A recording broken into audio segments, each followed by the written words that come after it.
حصوات الكلى في رمضان، الصيام بيكونها ولا بيمنعها؟ لو عندك تاريخ مع حصوات الكلى فغالبا أول سؤال بيجي في بالك قبل رمضان هو الصيام ممكن يزود تكوين الحصوات ولا بالعكس هو ممكن يساعد؟ لأن الألم اللي بتيجي بيه الحصوة مش بسيط وساعات بيبدأ فجأة ومن غير أي مقدمات، فهل الامتناع عن المية ساعات طويلة يعرضك للخطر ولا طريقة التعويض بعد الفطار هي اللي هتحدد؟ قال الله تعالى: ولا تقتلوا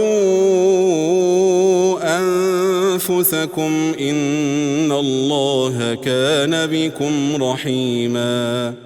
الآية الكريمة بتلفت نظرنا إن الحفاظ على الجسد جزء من الرحمة اللي ربنا أرادها للإنسان، وإن أي سلوك ممكن يعرض الجسم لضرر لازم يتراجع ويتظبط، خصوصا في حالات زي حصوات الكلى اللي بتتأثر مباشرة بدرجة الترطيب. فالصيام لما يتم من غير تعويض كافي للسوائل ممكن يزود تركيز الأملاح، وبالتالي التوازن في شرب المياه وتنظيم الأكل مش تقليل من العبادة، لكنه تطبيق واعي يحافظ على الصحة ويمنع الأذى. يعني إيه حصوات الكلى؟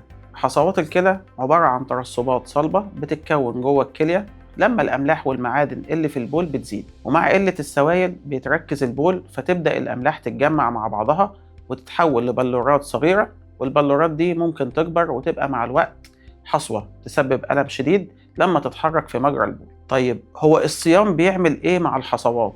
الصيام في حد ذاته مش سبب مباشر لتكوين الحصوات، لكن لما يقل شرب المية لفترة طويلة من غير تعويض كافي بعد الفطار البول بيتركز أكتر وتركيز الأملاح بيعلى، وساعتها فرصة تكون الحصوات بتزيد، خصوصا لو النظام الغذائي فيه ملح عالي أو بروتين زيادة أو مشروبات غنية بالأملاح. طيب إمتى الصيام يكون خطر؟ لو في حصوة موجودة بالفعل أو في تاريخ مكرر لتكوين الحصوات، ومع قلة شرب المية بين المغرب والفجر، أو ظهور أعراض زي ألم في الجنب أو حرقة في البول أو تغير في لونه، ساعتها الصيام ممكن يزود الحركة أو يزود الألم.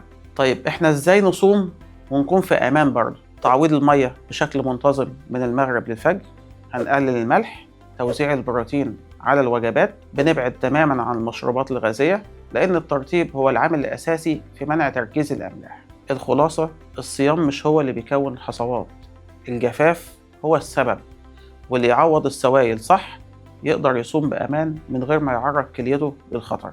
استنوني في حلقة جديدة من برنامج صيامك صح، ودلوقتي أسيبكم مع النظام الغذائي لليوم 27. سلام عليكم.